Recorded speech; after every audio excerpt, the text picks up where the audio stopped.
Par Jāņu svinēšanas vietu.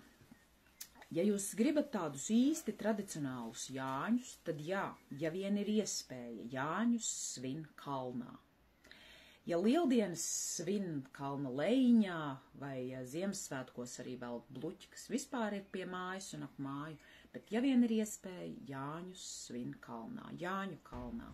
Un brīnišķīgi, ja netālu no Jāņu kalna vai turpatās ir pieejams arī ūdens, jo Jāņos ir jāsaskaras ugunī ar ūdeni, jo uguns ir sievišķais un ūdens ir vīrišķais simbols, tāpēc mēs ēdam arī sieru un alu, siers ir sievišķais, alus ir vīrišķais, un tāpēc Jāņos uguns un ūdens abi ir svarīgi. Un Jāņu kalns, jo pasaule ir savā pilnbriedā, savā augstākajā punktā, Jāņu kalnā.